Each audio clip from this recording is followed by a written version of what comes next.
pour la 3e leçon et nous continuons les petits enseignements donnés par le Christ. Oui, une petite brassée de petits enseignements rapides et assez faciles à comprendre. On va en prendre plein à la suite. Et tout d'abord, une petite leçon à Matthieu 6, 19 à 21, sur les trésors. J'aime bien les trésors. Ah oui, moi aussi. Ne vous amassez pas des trésors sur la terre, où la teigne et la rouille détruisent, et où les voleurs percent et dérobent. Mais amassez-vous des trésors dans le ciel, où la teigne et la rouille ne détruisent point, et où les voleurs ne percent ni ne dérobent. Car là où ton trésor, là aussi sera ton cœur. Oui, alors ça c'est la même idée tout à l'heure, on avait dit l'homme ne vivra pas de pain seulement, mais de toute parole. C'est que ce qui compte dans la vie, c'est pas que le matériel, quoi. Tu peux posséder plein de trésors, plein d'argent, plein de richesses, plein de machins, et ben. Ou être pauvre et pas avoir grand-chose et être riche d'autre chose. Voilà, et que c'est pas les richesses matérielles ou ce qu'on possède qui a de l'importance. L'important, c'est la richesse qu'on a au fond de soi-même. Il y a des gens très riches et très malheureux, et il y a des gens très pauvres qui ont des véritables trésors dans leur cœur et qui sont des gens extraordinaires et qui ont une valeur folle. Et Jésus, il essaye de nous inciter toujours à voir justement les trésors spirituels, à voir l'invisible et à nous attacher à ce domaine-là. Et c'est ça qu'il dit. Et peut-être que les enfants connaissent aussi dans un livre pour enfants qui s'appelle Le Petit Prince. Ça me fait penser à une parole du renard. Qu'est-ce qu'il dit ? L'essentiel est invisible pour les yeux. Oui, j'aime beaucoup ce passage, c'est vrai. L'essentiel est invisible pour les yeux, on ne voit bien qu'avec le cœur. Et c'est vrai que ça, c'est vraiment une chose essentielle, d'apprendre à voir l'invisible. Et je crois que peut-être la chose la plus importante chez les croyants, c'est ça, croire en Dieu, c'est peut-être compliqué, mais c'est dire, il y a des choses qui sont de l'ordre de l'invisible, de l'immatériel, qu'on appelle nous du spirituel, et que ça, c'est finalement beaucoup plus important que tout ce que vous pouvez posséder de matériel. Et c'est tout le trésor qu'on peut vous souhaiter.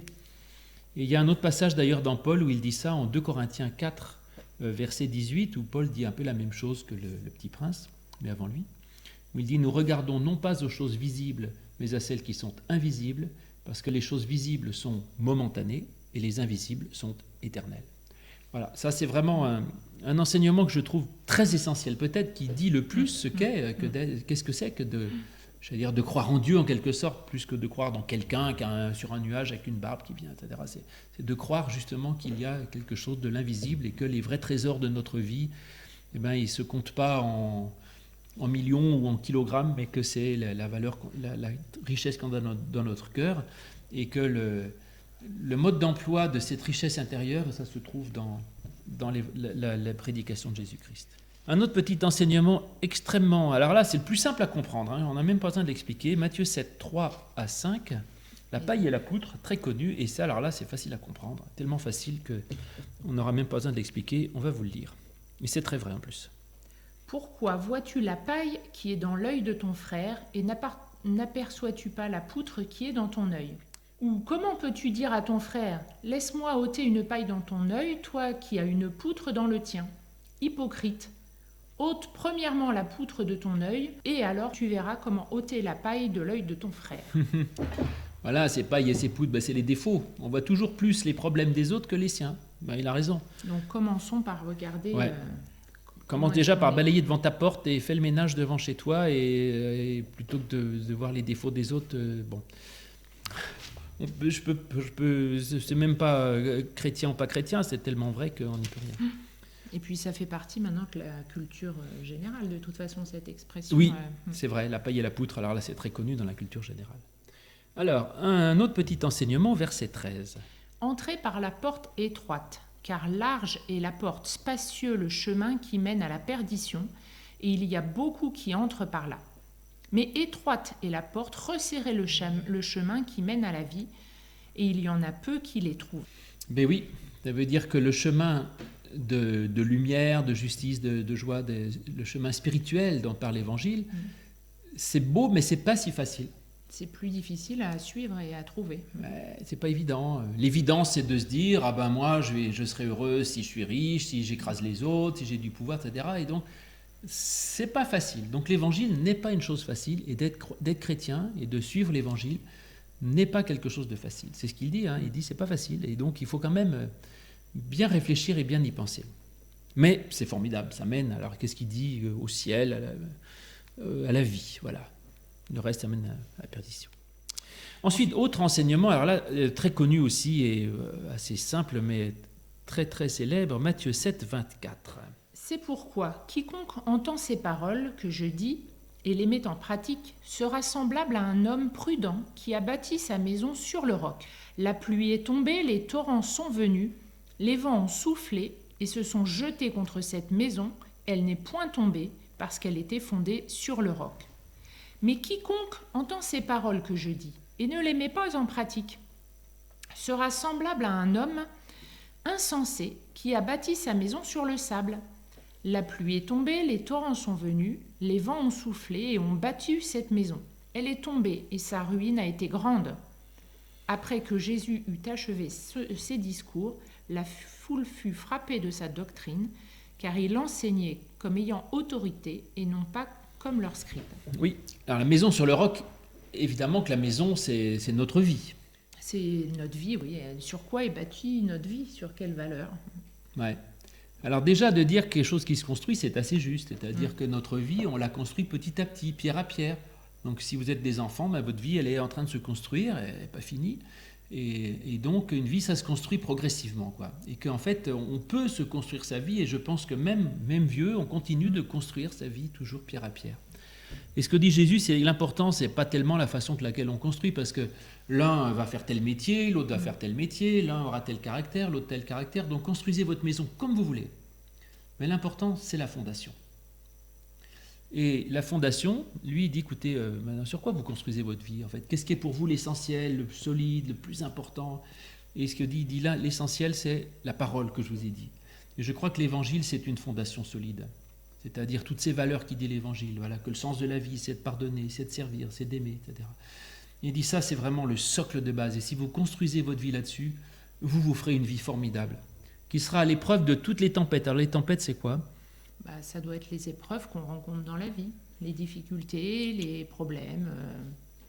Oui, c'est vrai, parce que la vie, c'est affronter des tas de choses. La vie, il se passe plein de choses dans la vie.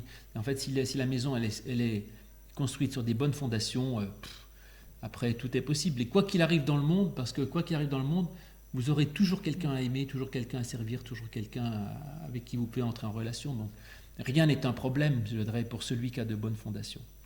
Donc la maison, voilà, ça c'est l'essentiel de cette construction de notre maison sur une fondation solide. Et moi, je vois beaucoup de monde comme pasteur, et tous les gens que je vois qui ont construit leur maison sur l'évangile, sur le Christ, même s'ils n'en parlent pas beaucoup, et même s'ils ne sont pas tout le temps à dire, vous savez, moi je suis chrétien, je prie beaucoup, je vais à l'église, ceux qui vraiment ont pris comme fondation cet évangile, qui le connaissent, qui l'aiment, qui l'ont médité, qui en ont fait leur force, ça leur donne une force extraordinaire, et ça leur donne des vies absolument merveilleuses. Donc je ne peux que le recommander.